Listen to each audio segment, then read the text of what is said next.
Hello, what's up? Hi. Hello, there's stuff on my mic. Oh, wait. I forgot. We're not even ready. I loaded straight into this config and I need to make a different config that's like just my face on the background. But what's up? Hello. Hey, how are you guys doing? You will already see, am in a different place, but let me make the cam even bigger and you'll be able to see it even more obviously. Yeah, there we go. So yeah, new arrangement. Because and no green screen. Because the green screen was annoying. It honestly wasn't too bad, but it just made going live have that little bit of extra friction that it does not need. So wait, and also I think if I do it all right, I should be able still to add tall chat there, but it's not working. Why isn't it working? Oh, I don't know. I think it worked. I know that people are in chat, or at least I know that I sent one chat message earlier. So that should work. Okay, yeah, there we go. All right, chat's on screen at least. Oh no, it's oh, it's not. That's fine. We'll just get into it because this isn't gonna be a crazy long stream. We're gonna be just kind of finishing up what we did last stream and just saying hi and checking in. A Heroes Wars and a Domino's ad. Fun. And YouTube is so strange on when it decides to put in the ads because sometimes it is very consistent, very cool, loving it. And other times I have the ads automator off and it just decides to do it anyways. So I don't know. It's a little bit weird sometimes. What's up, Eden? Hello. But now let me make sure that everything's here. My own voice sounds a little bit low in my ears, but I think that's on my end.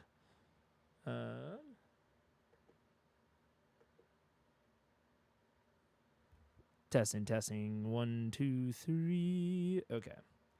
But yeah, I haven't been streaming as much. Some of you might know and might be able to tell. And there is kind of a few reasons for it.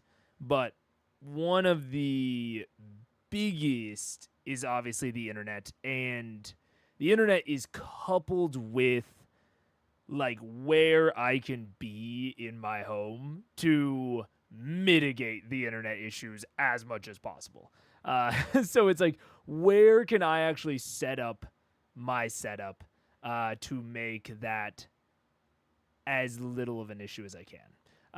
And that has been, we'll say, complicated. But hopefully, I'll sort of transition over to this. Hopefully, this new setup will be a little bit better, at least from that regard. Oh, wait, I need to keep that there. This new setup will be a little bit better because it is still within Ethernet distance of the router, or I should say the modem, but it is also not like stuck in a tiny little corner, which is what I was in before, and I was feeling little claustrophobic, honestly. And this is better. I don't have to use the green screen. Because while the green screen was nice and cool, it was a little bit of a hassle, but it was necessary because I had to block off like our clothes and the bathroom in case Paige needed to use anything. So now having this more like restricted view of the room, I can go live more flexibly, basically. Glasses. This is an imposter. No, I'm supposed to wear them. They're not even prescription because your boy has perfect eyes. And I don't even say that as like a self-confidence joke or meme or whatever. I've only been to the eye doctor once in my entire life, and it was like a month ago. And because I never needed to. My eyes have always been great. And she apparently one of the machines got confused because everyone is supposed to have like a slight astigmatism and it's supposed to like measure the astigmatism, and it got confused because my eyes are too perfectly round. And then I went in with the eye doctor, and she was trying to test a prescription. She was like, I'm going to be straight up with you. I tried to put even the slightest prescription in front of you, and every time you said that the lens with no prescription looked better. She's like, I have never, like, you belong in like a textbook. Oh, and now Paige is coming in because I'm right. This. I hate this. Because she's the one that was Who gave you a platform to brag about this? She's the one that pushed me to the eye doctor. She was like, you need to go to the eye doctor. Everyone's eyes get worse as they get older. You might think your eyes are great, but they're not. You're the worst. And she can confirm because she went to her eye doctor appointment afterward, and she didn't even get the same doctor. And she asked, because she didn't believe me. She was like, all right, my husband told me this. Is this real? And the other doctor said, yes, it's real. His doctor came back and was telling all of us about it because it was so wild. I don't like that he has a platform to tell people about this. This is bullshit.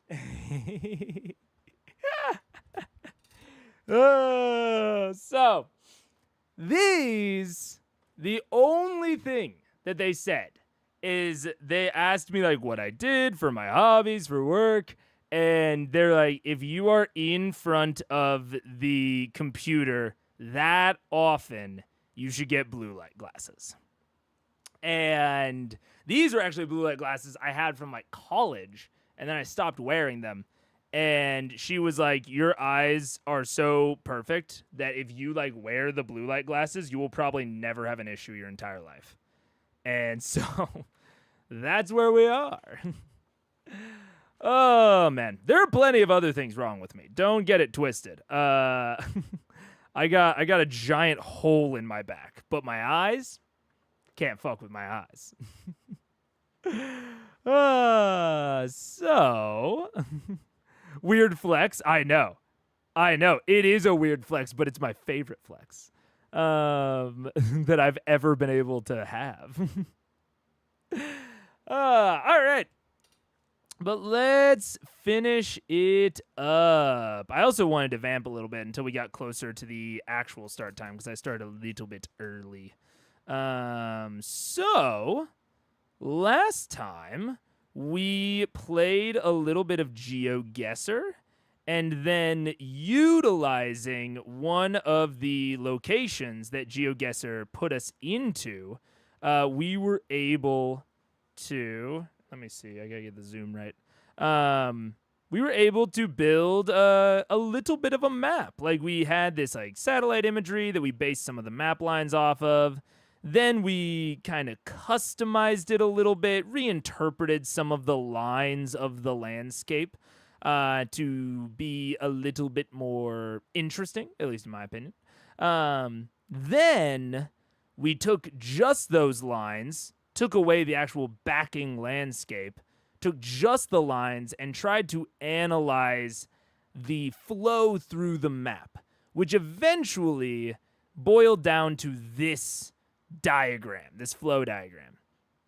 And I actually changed quite a bit. I changed where some lines were. I changed some connector points. I changed some of the ways that the lines were represented. So we're actually like 60 to 70% of the way there. If I just had this, I could probably get a map down, like quote unquote improv. I could make a map based on this on the spot in the middle of the session. But if we want to get that last 80%, if we, we got the time, or especially if we know that this is going to be used relatively soon, or if we think, then we can do a little bit of extra work. We're not going to go all the way back down to this map.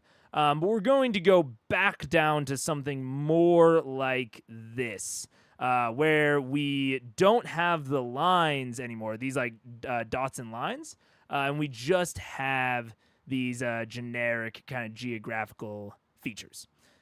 So first thing is first in that, we're going to grab this, going to copy it down to here. And then I'm going to have to move this off screen, as always, because it never lets me lock it on screen. I don't know why. I wish it had a fucking hotkey for locking, but it doesn't for some reason. So I need to take it to the other screen. Oh, that screen's still not big enough. Let's take it to the even bigger screen. And boop. Oh, God. All right. I love Exceldraw. I love the plugin on Obsidian for Exceldraw. This is basically my one major complaint, is that the right-click context menu is not scrollable. If it was scrollable, this would be like a near perfect drawing software, but because the context menu isn't scrollable, it limits some use cases, unfortunately. I really wish it didn't. Build a map based off of a Minuteman 3 missile silo? What is Minuteman 3?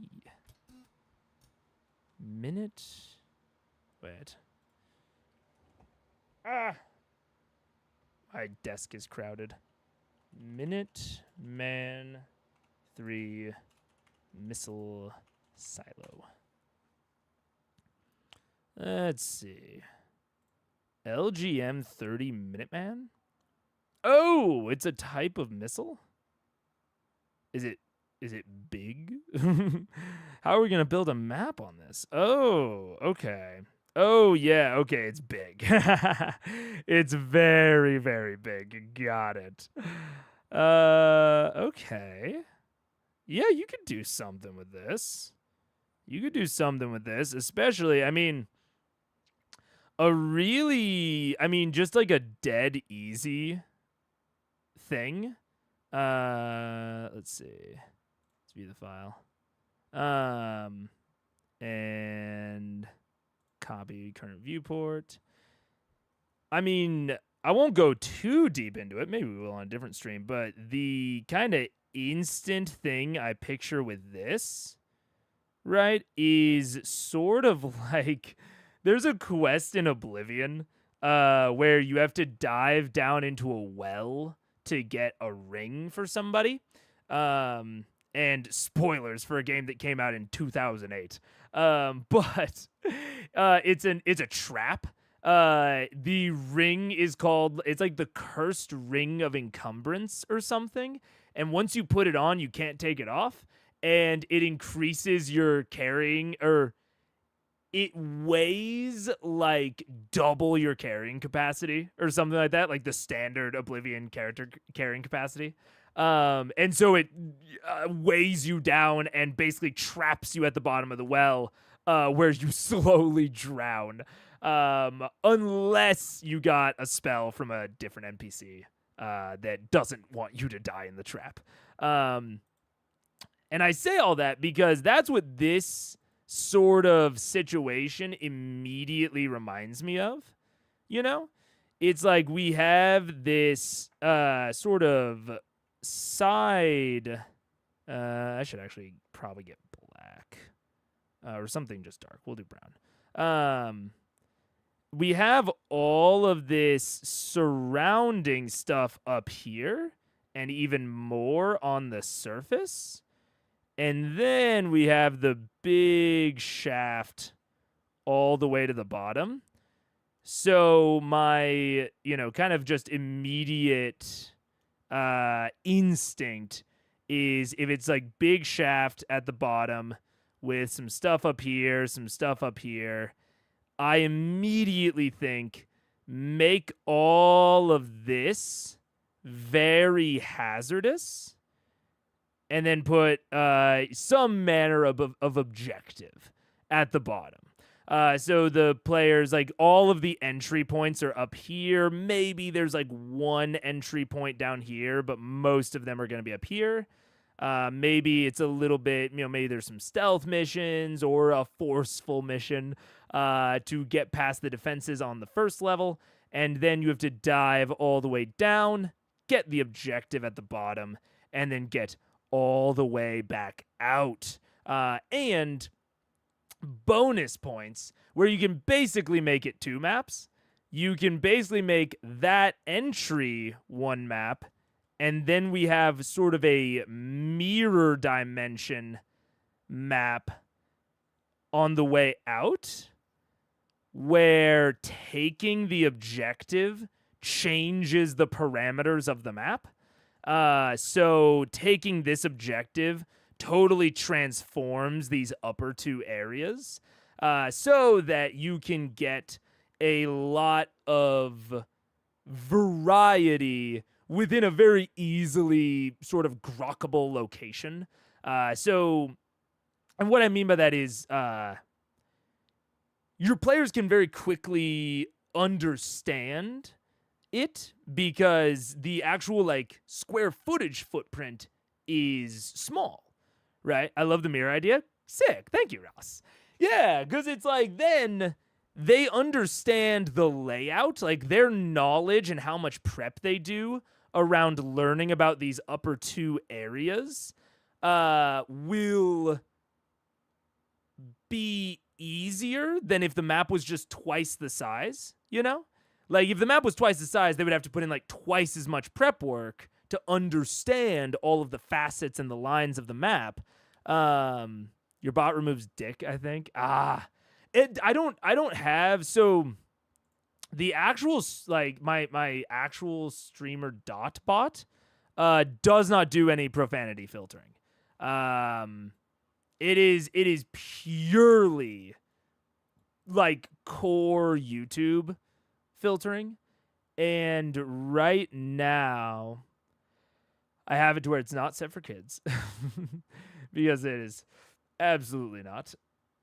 And then I also automated filters.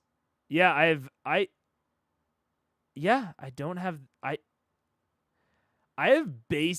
as little like comment moderation or chat moderation as possible. The only thing that I have is messages in your live chat hold potentially inappropriate chat messages for review. But the one time that has happened, he like told me. So I don't know what's going on. Maybe here, okay. I'm honestly going to try disabling that because it's only happened one time. So maybe if I disable that, it'll let some things through. Your first drawing was dick and balls. It was a bit dick and balls. That's true.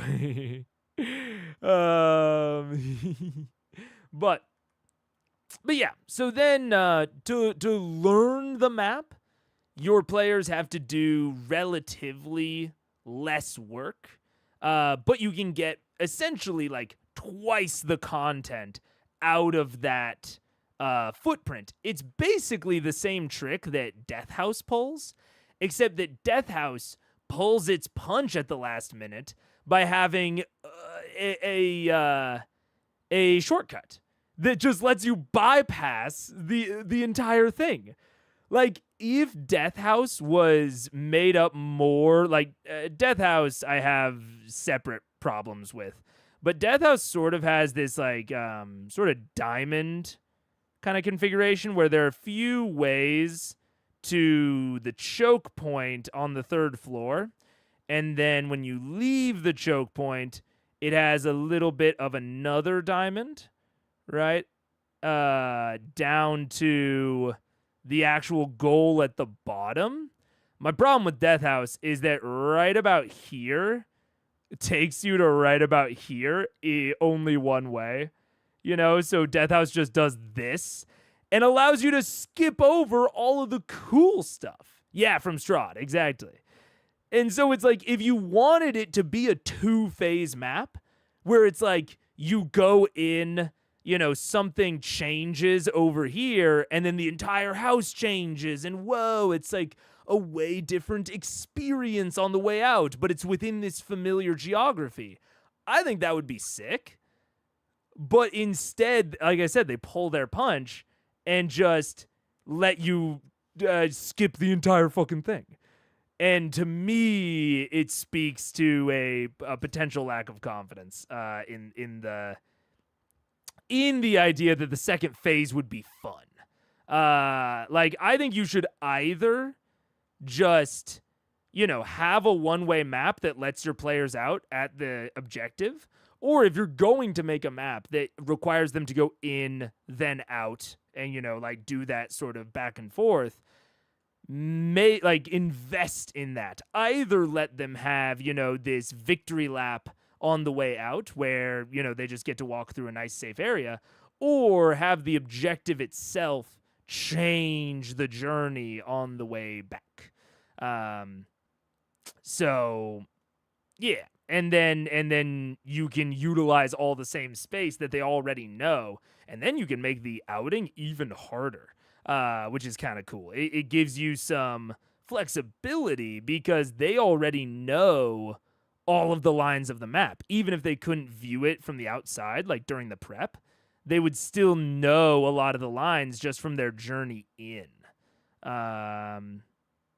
So yeah, that's my first instinct when I see the Minuteman silo sort of idea. Let's see. Asking about the missile silo because I worked in them for a year. Oh, interesting. Your Geoguessr stuff is making me think about using real life locations I know for maps. Well, especially if it's like an interesting real life location like that.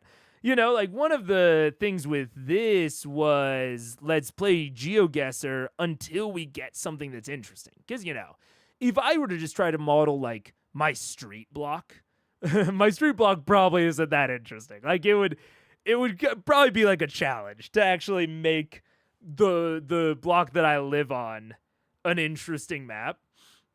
But if you have interesting, like, real life locations that you know intimately, you know, like, if you worked in this area for a year, you're going to have knowledge about that you can utilize to make the map even more interesting. Compared to, like, what I would just be able to find online, you know? Because, like, I'm finding these, like, generalized models, but you would obviously know way more about the reality of what all of this sort of stuff looks like, and you would be able to use that reality to your advantage when you think about, you know, any potential shortcuts, challenging paths. You know, were there any areas that they had to, like, hermetically seal that you had to, like, wear special equipment to go into? You can take that and transform it, you know, make it like a magical variant of, oh, this place in real life just needs to, like, not get any dirt in it. But you could transform that into like a silent, like an area where that's under a permanent like silence spell. You know, all sorts of things that you could transform that into. But I think that's cool. I think that's exactly what I would do. One of my favorite maps that I have made was based on the school library that I worked in during college. I worked in like the big, you know, university library, and there was like a weird section where I worked that just had this like odd desk configuration that like just like I always thought about how weird it looked every time I looked out. And because like the space that we were in was temporary because we were going to like move to a more cool space later, a lot of the temporary measures and like the ways that we like worked ourselves into the space, it was like clear that we were just utilizing what we could, you know, like things were in places that didn't quite make sense because, you know, it was temporary. And I used that to make like a temporary war camp in a game, and the like weirdness of the desk configurations went into like the tent configurations of these soldiers. It was very fun. It was a very, very cool map. But yeah, so let's see. So first off, we're going to make, you know, this kind of detailed sort of look, but we're going to make it pretty basically at first. We're going to make it very basic so that we can just get the lines of the map again, because we moved some dots around, we changed some connector points. We just want to get the basic lines of the geography back again before we can start putting in any details. And the big thing that really got changed with it was this upper area. This upper area had all of these paths. It had these like open areas.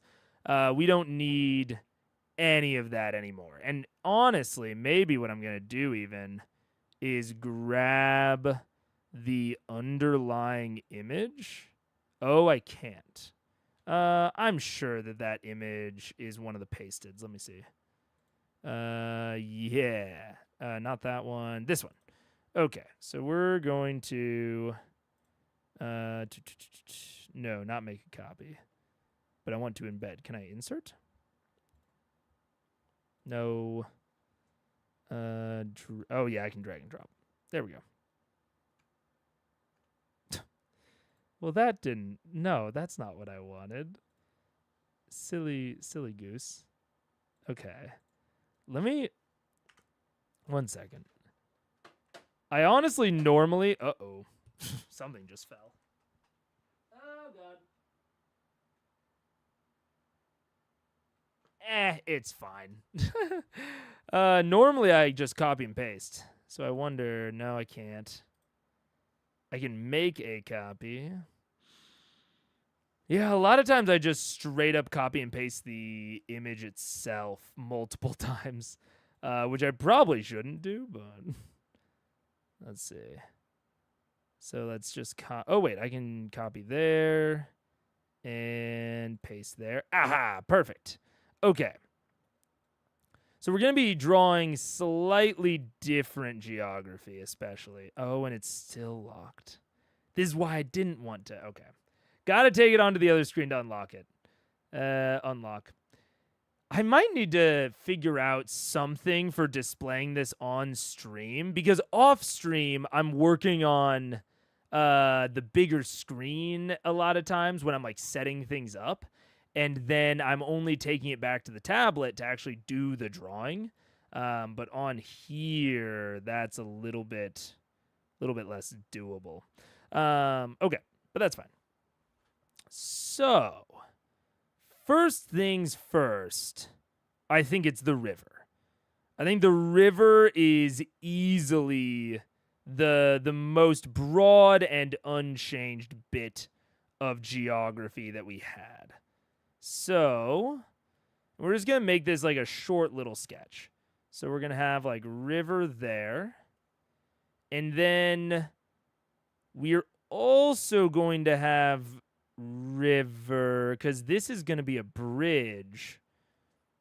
But I have this normal line here, which sort of implies that there's a very easy way to navigate right there, which would assumingly be another bridge as well, if this bridge is over the river. And I still want this normal line. So we might have it be where the river also goes this way. And then we have a partially collapsed bridge here. So we kind of have bridge over, but uh-oh, it has a gap in it. Oh no. Now you'll get to see my supreme drawing skills. And then we have another bridge, maybe further down, that is maybe an emergency type bridge. I would probably put a little bit of work into distinguishing these two and why they're different. We're going to make a quick note that this is going to be like an ancient bridge. Oh my gosh. Obsidian, I was just bragging on you, and now you're acting all weird. And then this is going to be stable but lame rope bridge. Actually, no, I can't. Why is the drawing acting so odd? Oh my god. Someone is going crazy on our doorbell. But I don't know if Paige is answering it or not. No one called me. I don't think we're expecting anything. Oh my god. Okay. I don't know where Paige is, and I don't know what's happening with the doorbell. 1 second. Ay, ay, ay, ay, ay.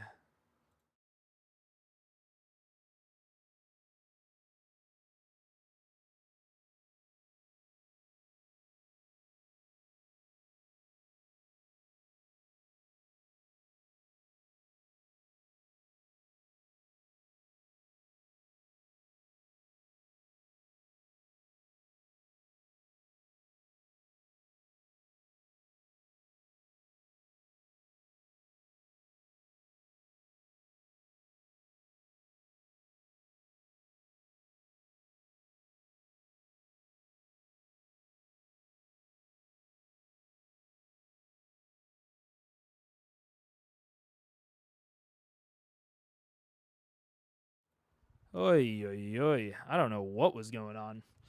I thought that like someone was maybe coming over because we're storing some of our friends' stuff. They were really trying to fucking really trying to ring to get in, but then they weren't there when we went and answered. Okay. So this is stable but boring.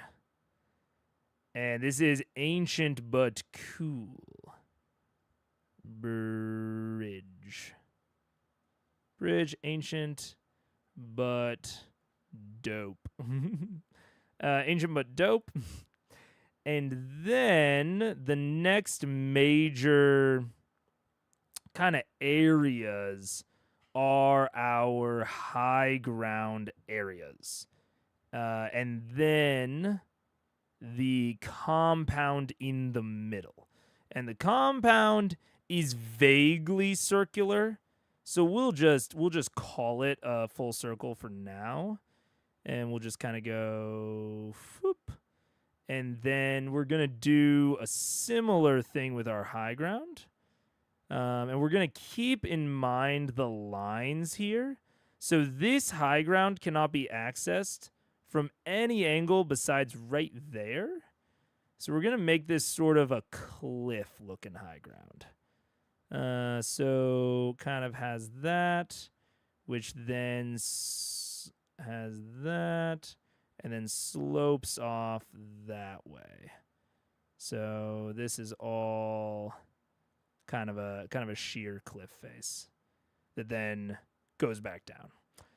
And then we have a bit more of a normal-ish high ground over here.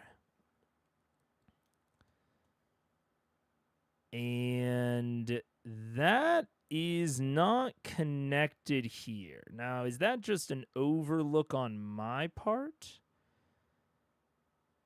I think it kind of is. I think it's okay if these are all connected like that.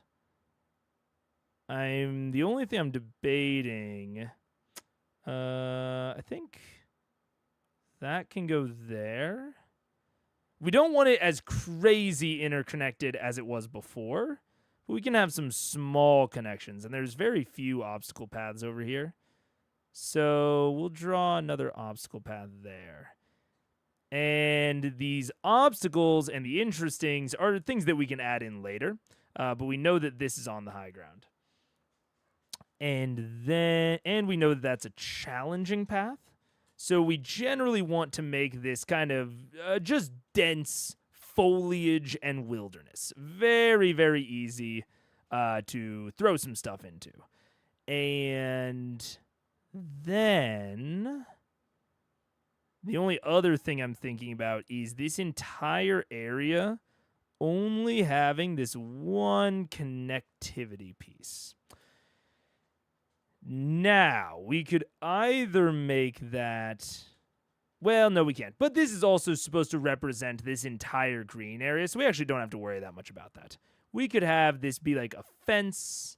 We don't have to worry about it being too geographical. So we'll have some sort of geographic or man-made blocker there. The high ground here. And then an area of generally dense foliage all around that, which sort of breaks to less dense foliage up here, I think. So we're going to have all of this just be kind of green. The only thing I'm debating is river. We'll have the river curve up that way. And then all of this should be fairly low-lying in general. Fairly low-lying. I mean, relatively. But all of this is going to be just kind of general green. That then breaks out. And we're going to call it dense. Forest, or we're just going to call it dense foliage, because who knows where you're going to put this, right? We want to keep this as generalized as possible, because this was meant to be a floating map, right? So we want to make it very, very general, very, very easy to improv if we want. Next, I think that this... Now, there's a lot of challenging paths over here. There's a lot of obstacles. These challenging paths are all related to the river. And then within this, there's far fewer challenging paths and more distinct obstacles, except for right there, which is sort of curious. What is going on right here that we have these two? I'm thinking maybe... I don't think we can do a ravine because we already have a river. We don't want too many disparate geographical features. Otherwise, you open yourselves up or you open yourself up to them potentially not realistically coexisting. So if I have a river here and a fucking like fissure or canyon there, it's like, okay, would those things really be that close to each other? That doesn't make any sense. But we do have this very distinct kind of line right here. You know what I'm saying? So what could we have there that will serve as a nice geographic line, but will also allow the party to get over it from here? Maybe... let's see. Let's go back to our theme of it's mountains and rivers. River draining into a canyon equals waterfall. True. That's fair. Whenever I pictured this map, the water was always flowing this way, but that is not required at all. The water could be flowing that way. And then we potentially have... We do potentially have an even lower area with a waterfall. That could work. That could absolutely work. Like up here-ish. So where are the bridges in that case? Let's see. So the river flows like that. Up through here, and then we have this white dot over here that we have to contend with. So we could have it snake around like that, but then we're too inside of our map. So we would have to have it snake down.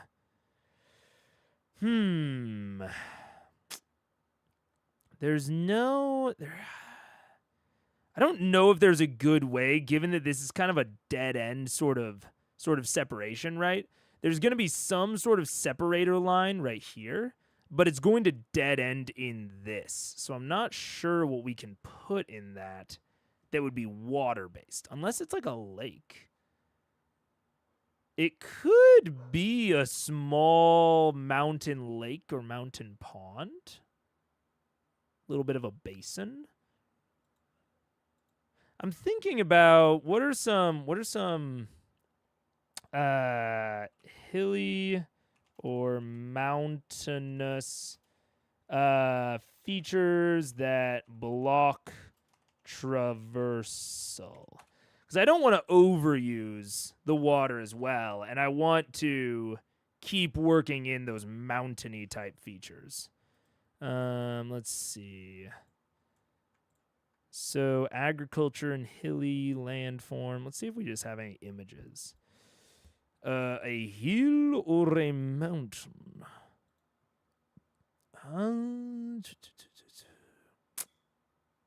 Glaciated plateaus. I mean, it could just be a literal height change. It could be as simple as that it's just a height change. So this entire area is much lower lying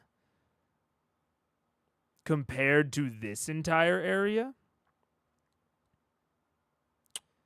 That could work. And so there's just kind of like a cliffside here. That's the only thing I'm thinking is like maybe like a defilade sort of situation, right?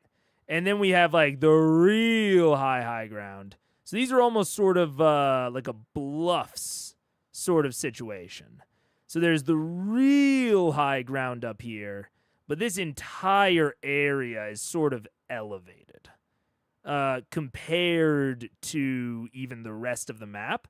But it has this much more sheer kind of cliff face here. So, yeah, we can kind of almost extend this brown line. So let's extend that a little bit. So we kind of have more of this boxy shape where it sort of spills down and out, but it keeps going along there to an implied lower lower plane until just kind of forever until we get off the map, really. So we'll kind of go all the way that way. Yeah. But there needs to be an obstacle here to get to this lower lying area. So we could have some sort of tunnel sort of system or some sort of break, some sort of like crossing. Here, let me see. Let's delete some of these lines. I'm thinking some sort of break. And it could even be a little mountainous on this side. I mean, we don't have to have a super strict sense of scale right now. We can play with it a little bit. So we might even have something along the lines of an almost mountain sort of structure. So these like big kind of things that make this even harder to traverse. But then we have a very distinct path through that is guarded in some way. And then these just keep going up as they go off the map. So then we have this lower lying area over here that we can do a lot with. And we've kind of accomplished all of that. And that gives us a nice excuse for why there might be a red along this cliffside. You know, they're patrolling very close to this cliff, any sort of stuff from here. So then that connects back and around to there. But there needs to be an entry point between the two, but that's perfect. So we have this sort of fence that goes over to there, but there's still a very distinct line through. And then we have the dense foliage sort of go right on up to there and off the map. But we can lower the saturation on this a little bit. Well, maybe we can. Go like over there. Yeah. And then this, you can't even tell. You can't even tell because it didn't even do it, I don't think. Did it? I want it to be almost white. No shades available for this color? What? What's happening? Oh, it's because I have it on inverted colors. There we go. There we go. That's how I got the dark background. So now we have kind of lighter, we'll call it lighter foliage. These are kind of bluffs. This is easy pass. And then let's see. What else do we got? So that's all taken care of. We can pretty much put whatever we want in the dense foliage. And then we'll put the lighter foliage all around in here as well. So basically in this entire little triangle area, we'll put some lighter foliage. Fuck. And I've already lost the light. There we go. Most use custom colors. Perfect. So we'll put some even lighter foliage in here. And this will all pretty much go all the way through here and down along this. And now, yep. And we'll have it even kind of going right up to there. Now, is there any considerations we need to have for this? Other than that they probably cleared out the place right around here. I'm doing my part. Hell yeah. Do your part. Thank you. Let's see. Yeah. So then we got some lighter foliage up there, a little bit of more barren rock. And then let's see. Now we got this entire area, which we want this to all be much, much higher elevation. And we want it to be a little bit more distinctly cliffy coming down into this. So we want. So this has a cliff face going way, way down from the hard line right there. And then, yeah, so it's just going to be hard. And then it goes a little bit closer to the water, I think. But we also have this kind of cutout on the other side of the river. That kind of, so this slopes down a bit, but it's still there. And then, okay. And then we have kind of a hole over here-ish. Yeah.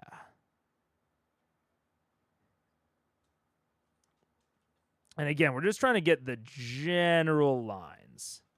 We're not doing anything insane here. So that'll go to there. And then we want for those, that to be connected to this. I don't even remember what this was supposed to be. But we'll put another kind of divot sort of cutout over there. And then put more high ground. And that kind of just slopes off into the distance. And we'll call all of this high ground.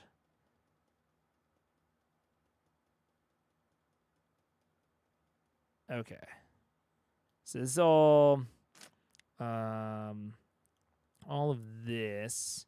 We want to make this entire segment. This entire segment is much too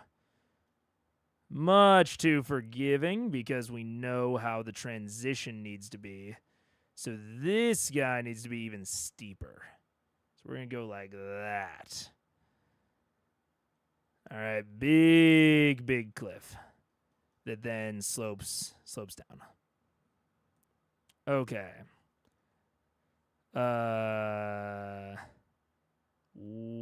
Way higher than across the water. Oh, dang it, Obsidian, come on. Then across the water. Then these are going to be cutouts. I don't know how to represent them. We're just going to kind of put two arrows to them. Standable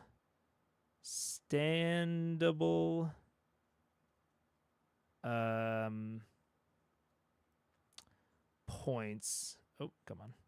Points on cliff face. And then this is a hole, probably with water.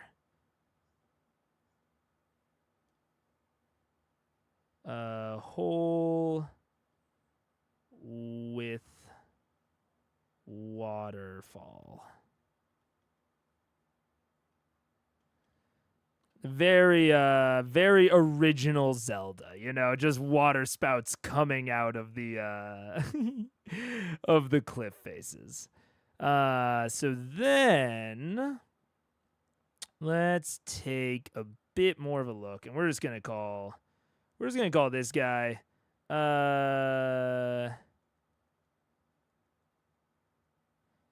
we're going to call it not necessarily high ground, but can see over canopy.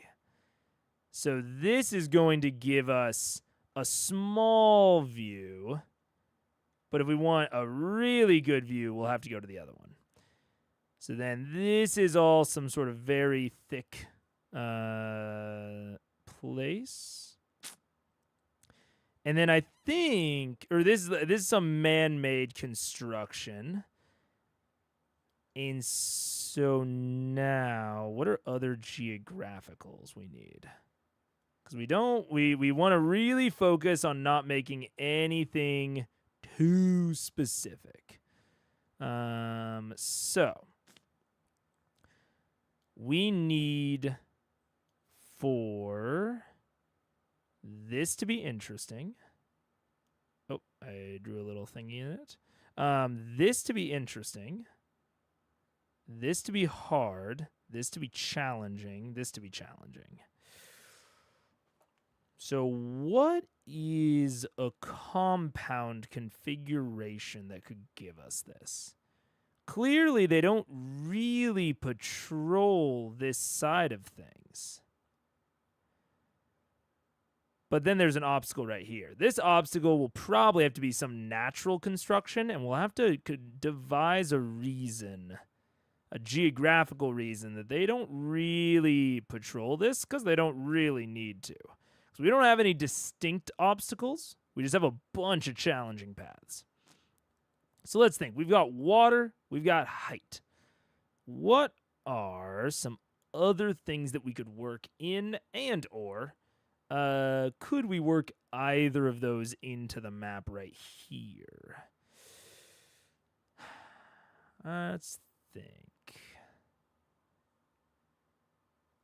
It could also be... It could be part of the reason that they even have a break in the fence. Big fucking rock. Hey, big fucking rock ain't a bad idea. Big fucking rock. Okay, wait, hear me. Hear me roar. I'm into it.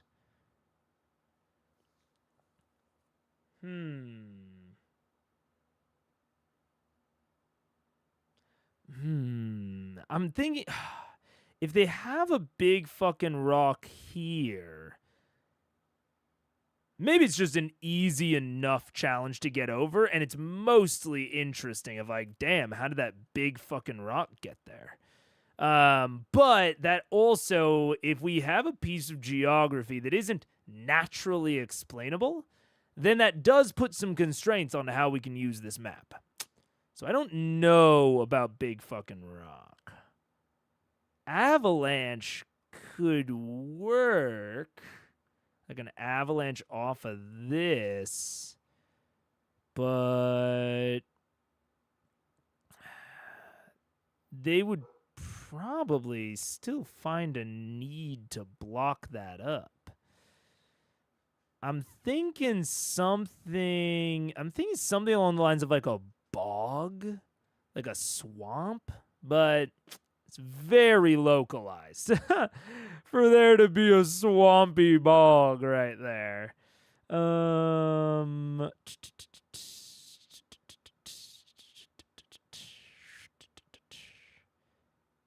then I'm also thinking, we've got two obstacles. Big fucking rock could go right here.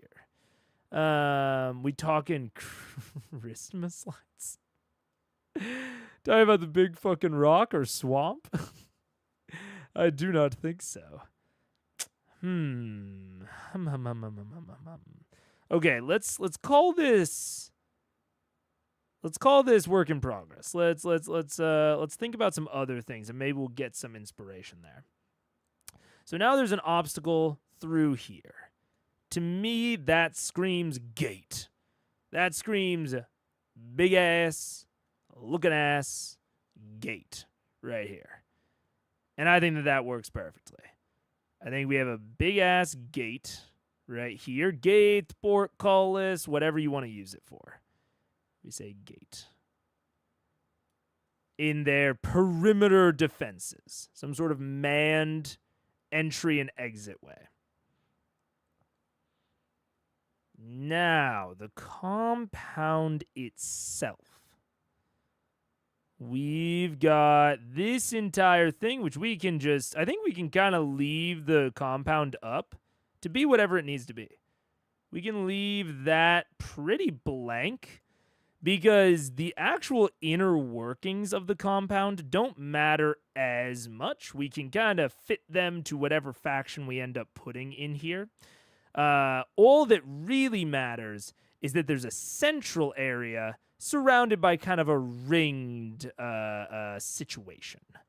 So that's what we're going to highlight. There's a central area with a sort of ringed section. But this can be split up if need be. Okay. And then we still have that issue. We kind of have this right here, which maybe could help with what that is. Let's think. We could have this white path be something man-made, you know? Something that might require this. I mean, honestly, easy answer is more water. We could have these be two different tributaries to the larger river that, you know, kind of flows downstream like that. So we could have these be two different tributaries, and that would actually kind of make sense because they would seemingly be coming from two different sides of the bluffs, right? So we have this one that is probably fed by some watershed on this side, and then we have one that is fed by watershed on that side. Is there like a...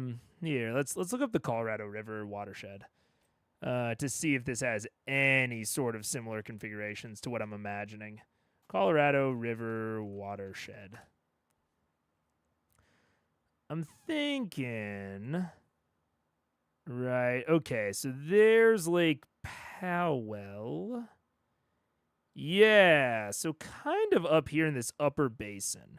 This is kind of the what I have in my brain, but on obviously a smaller scale.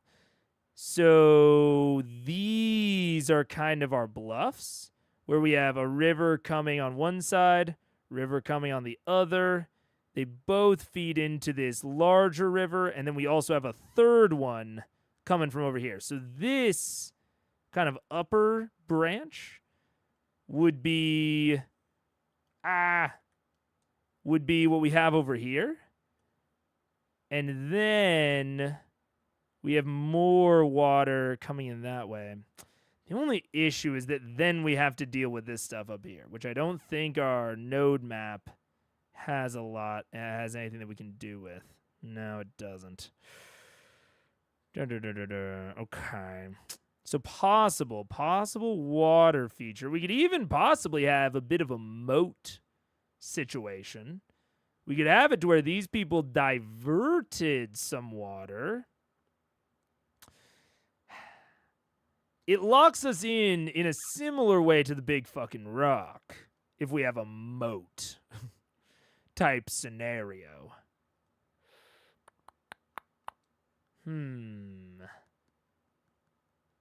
But it could kind of work. And it's a plethora of opportunities for any given DM, you know what I'm saying? Plethora. And that does start to beg the question of, is that all of this red line? Is this center area more of an island sort of situation? I think that might be what our map speaks to.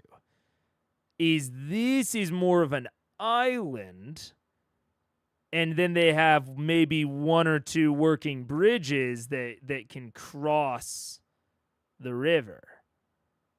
I mean, less of an island, more of a sandbar. But that could make it kind of interesting, you know? That could be kind of interesting. Here, let's just kind of draw it out. So that would mean that all of this is gone. And instead of a gate, that would be more of a drawbridge sort of scenario. And you could make this moat naturally occurring. You could make it, yeah. And then there's sort of this sort of situation in here. Oh, actually, wait.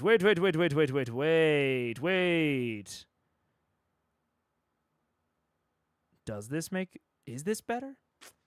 I gotta think about something.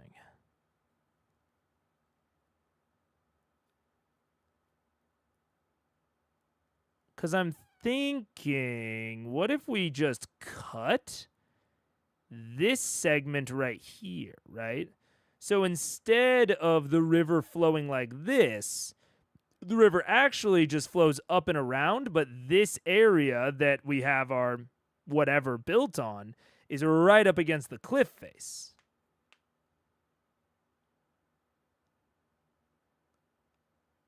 So then you have to pass over the river to even get to it. I don't know if that sort of configuration exists. IRL. Doesn't matter. I don't care as much about it, but this is kind of what I'm picturing. This is going to be from a horizontal angle. So we have the cliff up here. It goes down, and then there's a little bit of an outcrop. And then the river comes from like back here. So I'll put it like off in the distance in perspective. So out here, and then, ooh, it goes around the outcropping.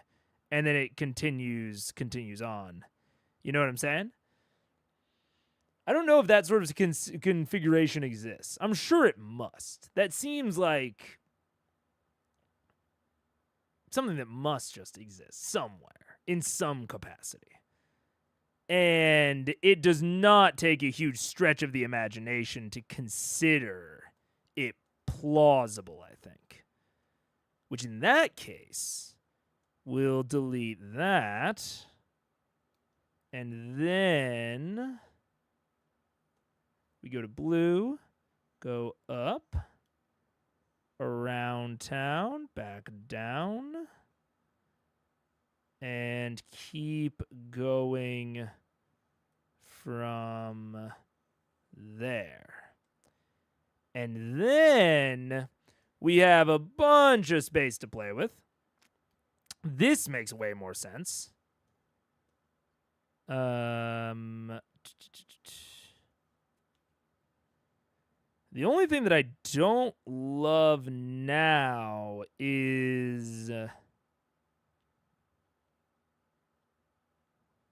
this sort of cliffside traversal.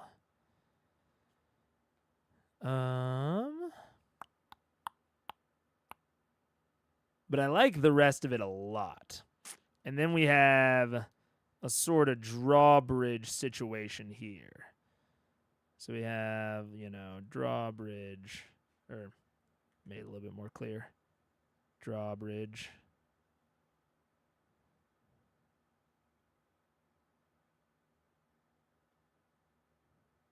Draw. Now, all you have to do to capture whether or not it's challenging, if it's easy, if it's challenging, all you gotta do is mess with the river dynamics. So you could have it be shallower. You could have there be a secret path that was put in. In fact, ooh, I think we have our first shortcut. Yeah. That works perfectly. Because it's, how do you have an easy path crossing a fucking river? That doesn't make any sense. And it doesn't. But we're going to have to unlock it. 1 second. I got to take it off the screen to unlock. It doesn't make a lot of sense, but if we consider it to be a shortcut, it means that the players will have to acquire some manner of information. Wait. Why wasn't that? Wait. What the fuck is going on? Why can't I select it? Excuse me. What? Okay, something's going weird with this one. Ah, there we go. All right, I can select it now. Okay, we're gonna unlock that. And I'm this will end up being off screen. I'll just have to do the entire thing off screen. But we're just gonna delete there. We'll delete it. Oh, I have to ungroup as well. Ungroup. And then delete that. And then draw our first shortcut. Hooray! Boop. And in a great place. I love that as a placement for the shortcut. Love it. Love it, love it, love it. Okay. So back to our stuff. Back to me. So now we have a shortcut between these two nodes rather than an easy path, because shortcuts should definitionally be easy paths that bypass harder paths like the ones that we see here. But they should require special information or special skills in order to utilize. So I love that placement right there. Let's see. This opens up even a potential pacifist route. But we won't even bake in the shortcut because that's easy enough to bake into here. It could be a tunnel that goes under the river. It could be all sorts of things. Then we'll have a drawbridge there. Also, I misspelled bridge. I said drawbedeg. I don't know. That sounds sort of like a Dutch insult. Let's see. Let's go back to bridge. Okay. Now I think the last thing we sort of need to figure out is, so we're just going to have, and we're going to kind of make it a little bit of a ghost area. Because again, we want this to be easily fillable in the moment or with whatever we need. So we're going to put some ghost blobs in there. These don't actually mean anything. Their placement doesn't matter. We're going to say non-natural construction.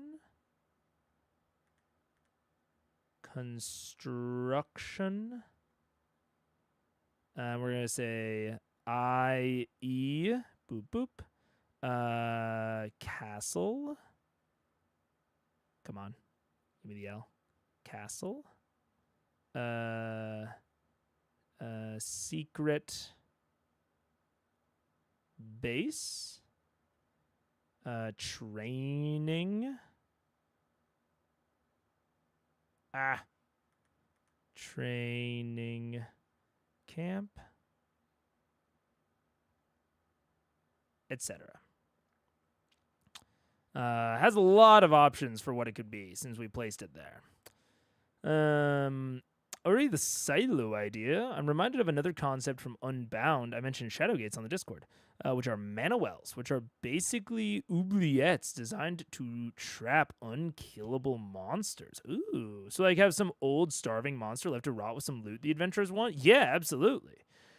I mean, if you have the concept of mana wells already as these like prisons for unkillable monsters, you also essentially have a storage solution, a very similar storage solution to what they end up doing with Horn of Orcus in Critical Role, where you just drop it in a big old hole with some monsters set there to guard it. Yeah, absolutely. That could totally work for the silo. And then, yeah, they have to go and get it. And maybe even the magic item that they want, they find out is like a containment rod or something. Or some sort of fuel that keeps the monster contained. Or barring keeping it totally contained. You know, maybe it's always going to be down there. But maybe it's an extra powerful monster that could have influence on the world even without leaving its hole. Maybe it's telepathic, it's psionic, And so you have like a fucking the equivalent of like a ring of mind shielding at the bottom that either is the piece of loot that they want or is powered by the piece of loot that they want. So by taking it out, they will release maybe not the monster itself, but the monster's influence upon the wider world. That could absolutely work. Yeah, that'd be really cool. I've been enjoying seeing this map come together. Hell yeah, I'm glad. It's definitely, it's almost there. This cliff face, I'm not quite certain about. I think I'm just not going to have a step here at all. I think I'm just not going to have a step there at all. I think it makes the entire thing a little bit more. I already thought, when we were putting it in, I was like, that makes it a little bit, I don't know. It makes it a little bit, And then when running this, even if I draw out all this map, I'm still going to have the dots and lines next to me, probably overlaid on top of this and like scaled appropriately, so that I can see how I'm supposed to run it, how I designed the flow to work. This is just what the players would see. Standable points, and we're just that'll drop down to point.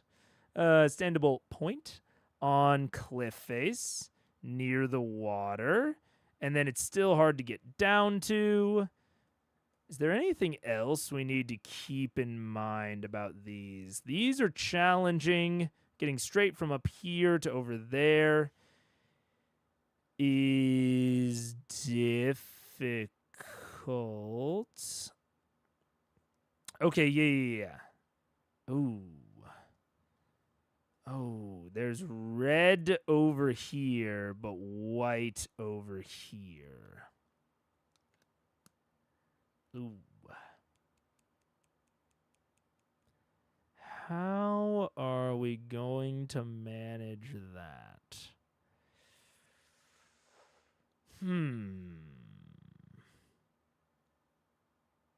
Because these aren't even obstacle paths. It's an obstacle node and then an obstacle path right there, which this can easily get us to. Okay, let's maybe do a quick delineation between these. So, I'm going to grab all those. By all those, I mean the letters, not the line. So, we're going to grab that, bring it over here, and then draw the line over. Get rid of that. Over here. Okay. And then there's normal node over here, interesting node over there. The interesting node over this. Oh, man, wait. Ooh, this entire cliffside is maybe not. Let's think about how this kind of ropes together now. So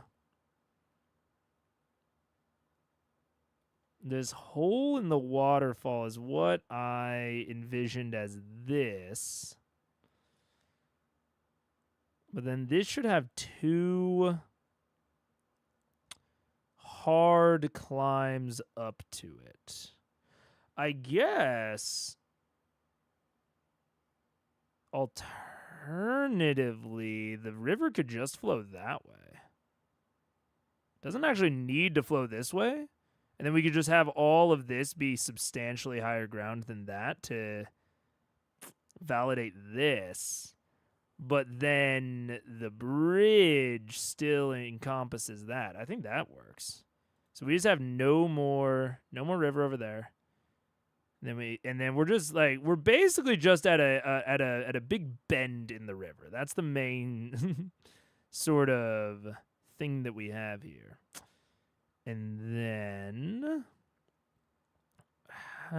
we have a treasure up here. We have interesting, which is the waterfall. Oh no, interesting isn't even the waterfall. Interesting is that waterfall's the treasure. Waterfall's the treasure. Then this has an obstacle between them. I think it might make more sense to have these be almost like a cave system. Almost. Cave system on cliffside. So yeah, something kind of like that. I'm wanting like a big old rock face with a bunch of holes in it. You know? That's all man-made. Whoa. What is this? This is kind of cool. Ooh. Could make an easy map off of that. Thanks, Britannica.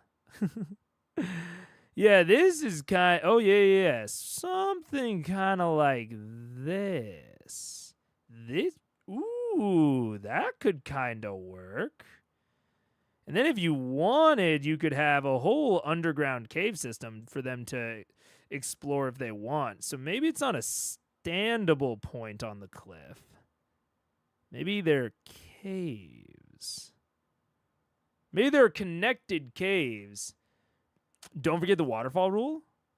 Wait. River draining into a canyon equals waterfall. I'm thinking, yeah, that's true. Maybe we just don't have this be water at all. Maybe we don't have this be water at all. But yeah, so I'm kind of seeing that like Britannica diagram, right? And I'm kind of imagining watershed from this much higher elevated area, like kind of filtering down through these caves and forming this underground river, or potentially not even underground, maybe just feeding the river that we're seeing here. You know what I'm saying? So I think we need to delete these blue lines. And then these are not going to be waterfalls. They're caves. They're side of the thing caves. I was talking about things must always be hidden behind a... Oh! You're so right. That's so true. I'm sorry. You're dead right. You're dead right. Okay, so these are not standable points on the cliff face. These are holes. These are caves. So that's a cave entry. That's a cave entry. Yeah. And then... Ooh. I'm thinking.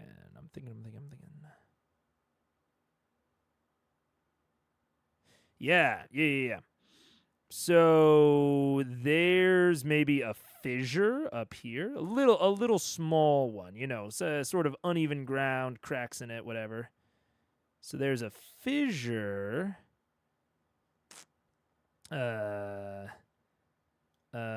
Fissure. 2 caves. And those 2 holes are exits from the cave, but this one doesn't even connect across. So that one's not even a hole. It's a ghost hole. Sweet guitar lick. Okay, fissure to the caves, which connects via dotted line to that. And connects via dotted line to this area. We're going to have to delete all the things around it a little bit. Yep, there we go. So connects to there. That's an opening. We're going to call that cave opening. And then there's a cave in here that it leads to. And then, so that's where we have, and this also feeds up to the cave opening. So these are kind of connected. And then there's an easy way from this cave to here and from this interest point to here.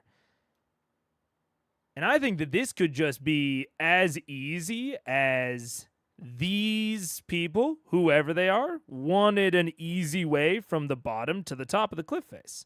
So either you can go down the cliff face the hard way, or you can go through their pre-made tunnel through the cliff, maybe even like a fucking set of stairs, like you're getting your steps in.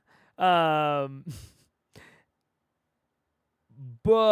it'll have this obstacle here. Yeah. And that's an easy interest point if you want it to be an interest point.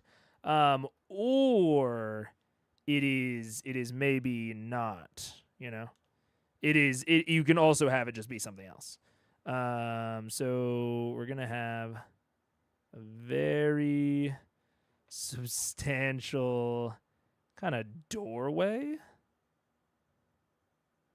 Okay.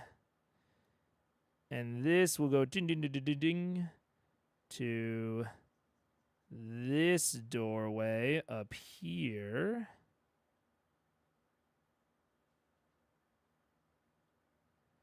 Kind of slopes into the ground a little bit. And that's going down. Okay. And then this connects to there. So yeah, perfect. And then this also connects, but maybe it's a little bit more difficult than it originally seems or something along those lines. And a cave system is exactly what I would want for this sort of, for this side of things. Because when we were making the node diagram, you know, we specified 3 is going to be the slot inside, right? Cave system, perfect for that sort of thing.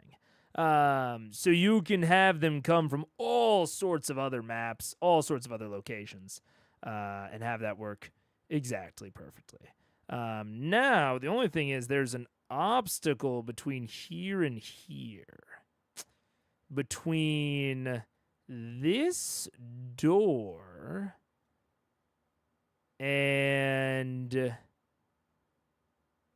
this entire upper area that is assumingly not the tunnel, but it's an obstacle of some kind, which is sort of interesting.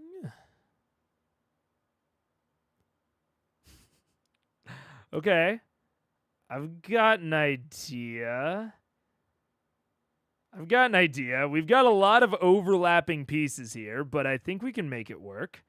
So, along with the tunnel, maybe originally, there was a set of exterior stairs, but they were taken over by maybe some shriekers, some cloakers, something that lives on the cliffside.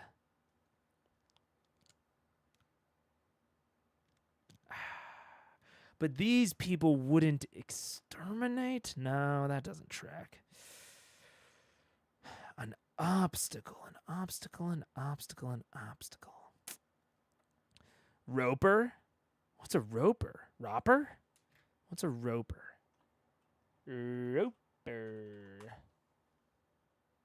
Roper. D&D 5e. I recognize the name, but I can't think of what it looks like. Okay.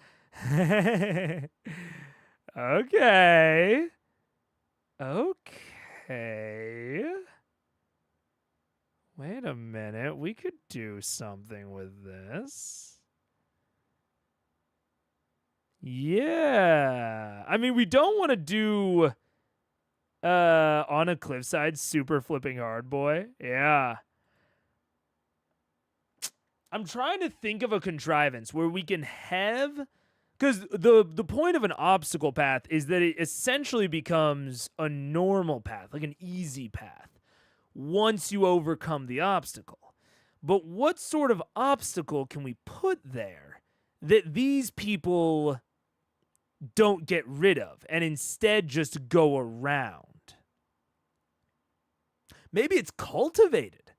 No, that doesn't make sense. It's not cultivated. What could it be that once it's gotten rid of, we're chill? Finding secret stairs? Secret stairs. But we have these explicit stairs right here. That's sort of the problem I'm running into, is that this node right here is going to be the bottom before we actually get to the camp. So it's going to be like, it's the equivalent of like right here-ish. So, and then this tunnel is the equivalent of this. Although I guess at that point, why wouldn't they just walk over? You know, that's kind of a good point, me. A la the Secret Stairway and Loader. Yeah. Why do we have these two areas? Could we shrink this down to potentially one? Especially given that this is our most likely entry point. So if we go around here... then this is just an obstacle, but we could have just gone here and gone through the obstacle. And then this one goes around. This one doesn't. I think... Okay, wait. I think I got it. I think I got it. We don't have... I didn't really grok this at first, so we don't have that. Because there was no real reason to do it the other way. So... I like your thought on the secret stairs. I like your thought on the secret stairs a lot. I'm thinking maybe we replace this with a shortcut to there. We get rid of that, that, and that. And then we have this be white.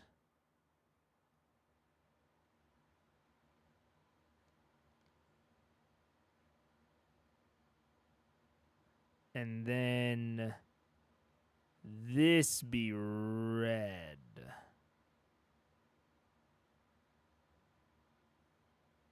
This be red. And this be... Nope. This be purple.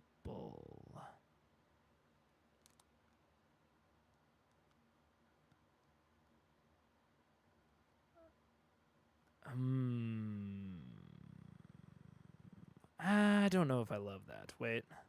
I'm feeling it out. I'm sussing it out. We want to put these maybe like this. Oh, nope. Maybe white there. Now,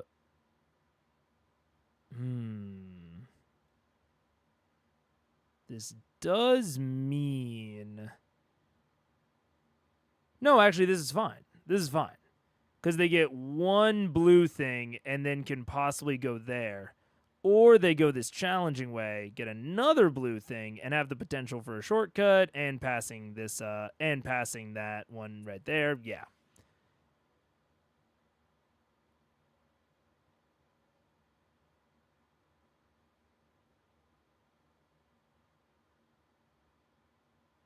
The only real thing that I'm considering is delineating between these challenging paths.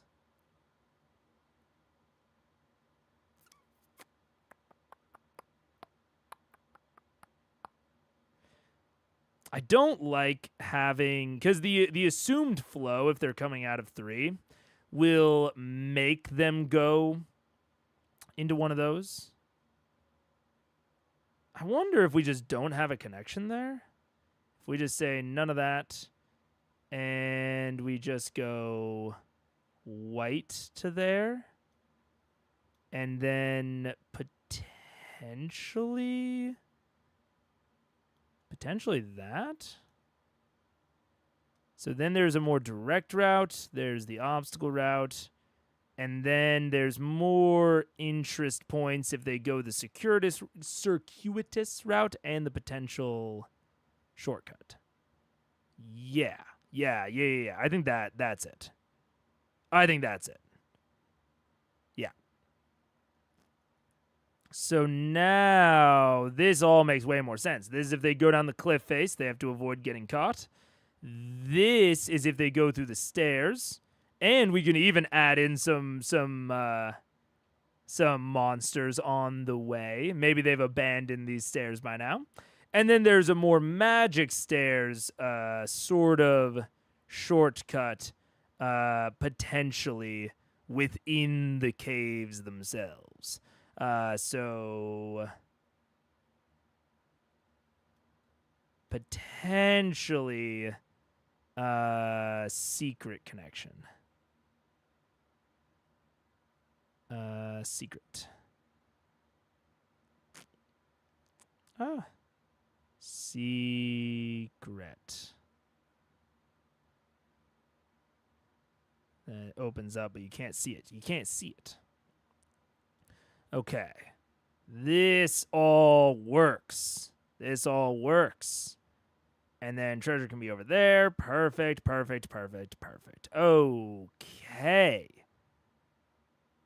That kind of might be it, actually. Yeah.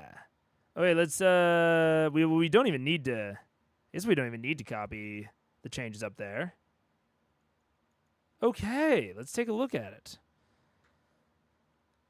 Yeah, this absolutely came together. So this area is a little bit lower in terms of high ground, but it can at least see over the tree canopy. If you come in from this way, which this is going to be the assumed entry point, if you come in from this way, super dense foliage. You don't know what's going on.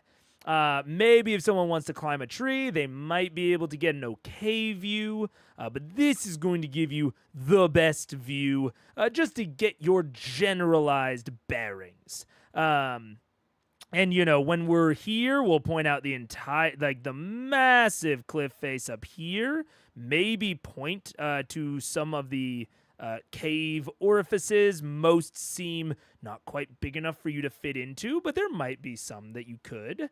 We'll point out the ancient but dope bridge over there, and we'll probably point out this big cliff face right here that seems to fade into this, and then we'll also point out the big gap.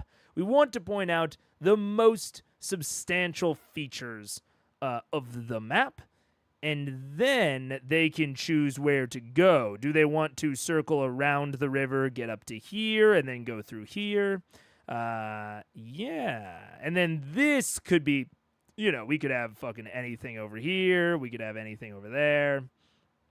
The entire bottom side of this very, very easily slots in. And we're going to have this entire area very sectioned off, right?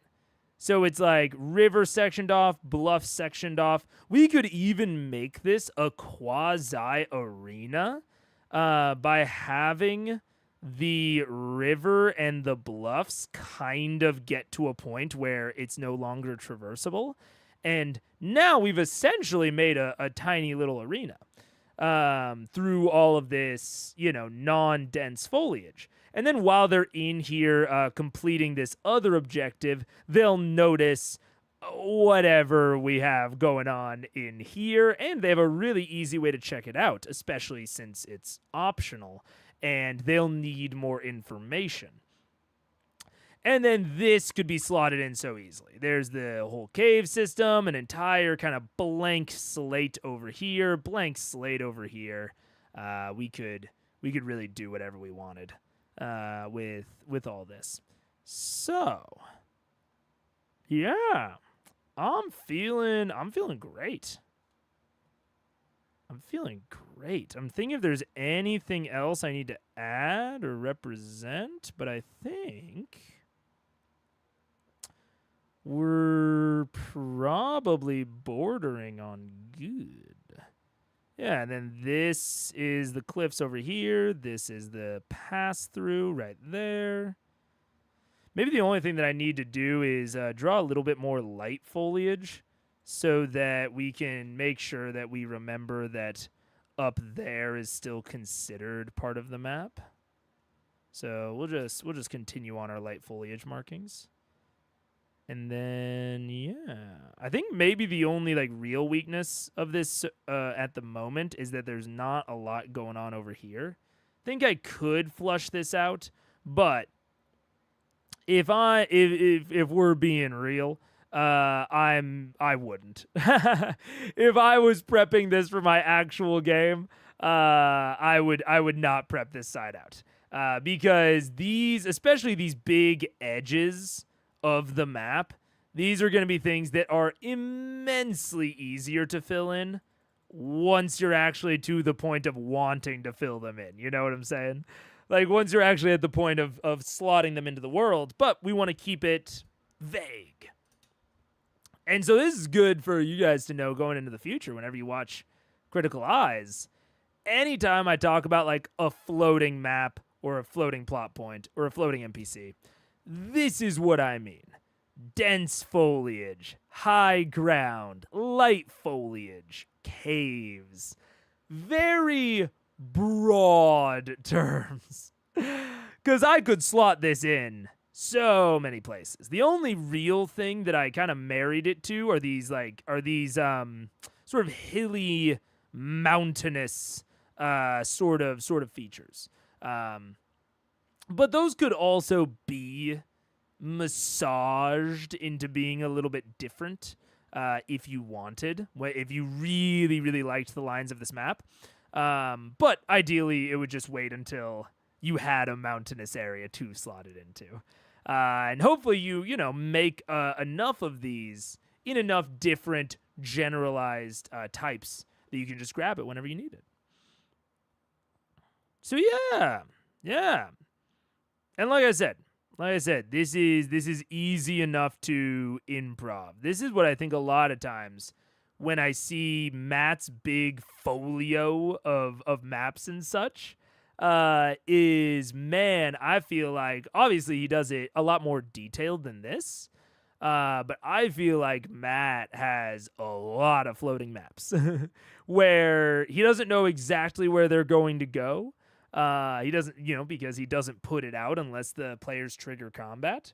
But he can, if they do trigger combat, he can just kind of look through his big old stack for, okay, this one fits. Yeah, for sure. I don't think he does that often. I think most of the time they're like really bespoke, but I'd bet it's happened once or twice. And it happens a lot for me. But all right. Yeah, I think we're good. I think we're chilling. I'm probably gonna relatively leave it there. And if I was really and maybe I'll start doing this. I used to have a very or how do I say this? The old way that I kept my notes before I lost a lot of them was not very good. We'll put it that way. It was very unorganized, very unpresentable. So, but what I would do normally is I would put like certain tags on this. So like, especially like now I might actually start really going into it. Actually, let's check something. If I put arbitrary text on this, can I? Oh, God, it's so small. Oh, no, where'd it go? Okay, so hashtag test tag. Is that an actual tag, or is that just arbitrary text? Oh, shit, that works. Oh, that's sick. Okay. So now what we can do is we can throw some tags on this to make it really easy to search in the moment when we actually, need it. So what would we throw onto this? And we'll sort of segment it off. So we'll say that all of this will group together. This is a little bit not work in progress. What do you call it? But this is me kind of developing a new technique, because my old notes were incredibly disorganized. So the idea of maybe developing a little bit of a much better organizational system on stream is a nice thought. So then we're going to put a nice, thick, bright blue line between them. And we're going to call this we're just going to call this workspace.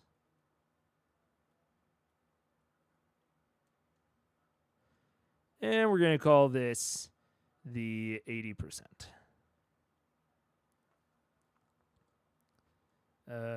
Well, we might. 80%. And then on this, we're going to throw some text. So let's zoom in a little bit. Ooh. Okay, maybe I should make this a little bit smaller, because I keep zooming in to points where it seems a little odd.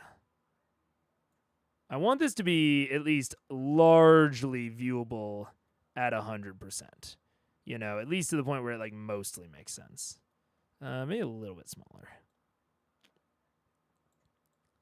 There we go.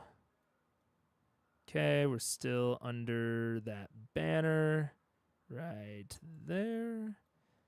Okay, and let's add some hashtags. So we're gonna say hashtag map / verticality. Hashtag map /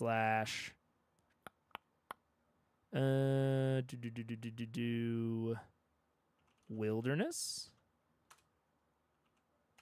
Hashtag map / what else? What else could we call this? We'll call it a settlement. Hashtag map water. Hashtag map underground. And let's see, anything else? Maybe we'll do hashtag map exploration. And we'll also indicate that it has like those slot in slots. So hashtag map slot in, and hashtag map alternate objective. Because these might not always, those last two might not always exist. And then we'll kind of note on the map itself. Let's see.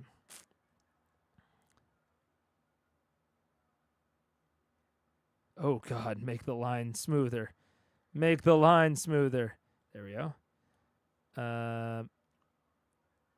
This side.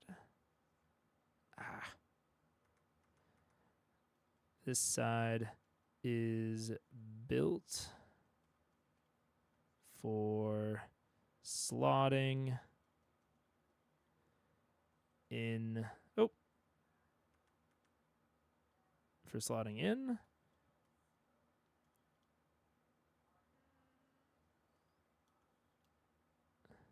This side.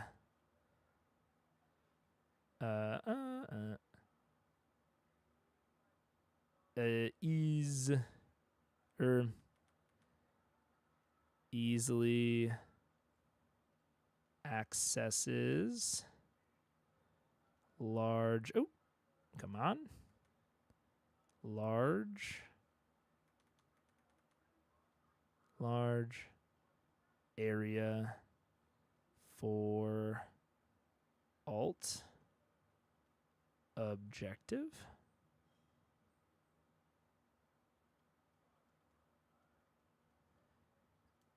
And this is default entry.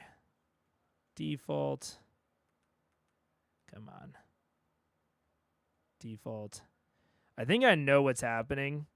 There's so much on this screen, like on this in this dock, that it's starting to slow things down a little bit.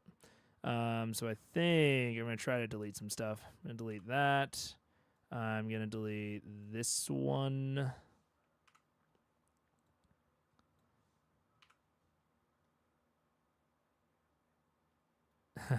Yeah, it's going slow. My task manager is doing all right. Like my actual like system resources aren't cratering. Yeah, okay, I didn't think so. I think it's literally the read-write speed of this fucking plugin. It's saving, yeah. I wonder if I can set it to save less frequently. That might be nice. Let's see. What? Oh, yeah, Excel draw. Saving. Store. It will also reduce the file size of Excel draw drawings. When you switch in Excel draw, use the options.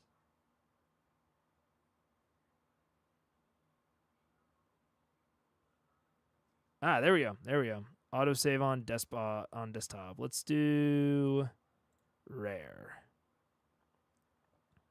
Because I've been watching it. I'm pretty sure that the save points are when it's slowing things down, which is fine. I get it. So that's all over there. This is all over there. So that side, default entry. That side there. We've got all of our hashtags. And now the reason that I was like, okay, let's take the time to do those is as I continue building out this vault, because a lot of my stuff is just currently in World Anvil, which is great. But World Anvil sort of forces a level of quality, if that makes sense. So I still like having a separate note-taking scheme for lower quality but quick stuff that I can just like bash out and then have available. So I like this, where it's like, okay, I can just search by hashtag map, or I can search by any of the map sub things. And as we continue to build out some maps and we add these tags to it, we'll start to be able to search for maps based on really quick assessments of them. So that's cool. Very, very cool. Okay. There we go. And it doesn't have a name yet because we don't have enough flavor. But I said the secret society in the mountains. We'll change it. We'll be living amongst water and stone. That is not descriptive at all, but that's fine. It's my organizational. It doesn't need to make sense. Excuse you. All right. And that's already in its appropriate spot. And I think we're good. Sick. Well, thank you all so much for joining me. If I ever end up using this map, and as long as it doesn't like out any information, like if I end up using this in a campaign, I will absolutely let you guys know and show you what the transition looked like to 100%, like once I actually used it and ran it and all that. Talk about what did or didn't work. Did the dot and line work as anticipated? Did they go along the flows like I thought they would? Or did they not? But either way, thank you all so much for joining. I am excited to do more of these. We will absolutely be doing more of the Geoguessr map making, because it was fairly easy, and I think I could have done the Geoguessr part better in order to get the map faster, if that makes sense. Did you plan to go longer? No, I knew that this one was going to be on the shorter side. I especially because I moved around some of the internet equipment. I moved around some of my desktop equipment. So I've already run into things that are problems right now. Like, yeah, my speaker is currently hanging by the cord because it got knocked off.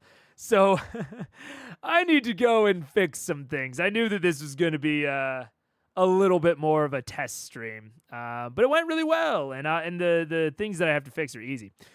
So we're definitely going to be back tomorrow for Critical Role, and then I have plans at least to get back to streaming a little bit more regularly. I've tried to address some IRL problems that have been creating friction between me and streaming. Eagerly waiting for the short stream of Relics and Rarities. Yeah, absolutely. I'm glad that people seemed to like the reaction stream a lot. The Deborah Ann Wool teaches, what is it, Johnny Bernthal? Whatever his name is. People seem to like that. So if people like that, it is, I can absolutely do more of those. So yeah, and we might start. This is something that I might experiment with tomorrow. I also might experiment with it on Tuesday of next week. But basically sometime this week, I want to experiment with like multi-concept streams. So like I do one of these and then I do a react and then I do another thing. Or maybe I just do two things or what have you. But I would need to, for my own sanity, I would need to schedule two separate events for those and then redirect between them, which I've never tried before. So we might end up trying it on Tuesday or something, or sometime similar. Yeah, we'll see. With that, I think I've said this like 3 times, but again, thank you. I appreciate everyone who joined, and I will be back very soon. You won't see me on Monday. Probably. Maybe you will. But I think I'm planning on actually filming something that day, and I think it's going to take me a little bit. So I will see you all later. Critical Role tomorrow, 57.5. And have a good one. Does anyone notice how I keep rambling at the end of streams? I never know how to finish them. It's like leaving a voicemail. I never know how to actually end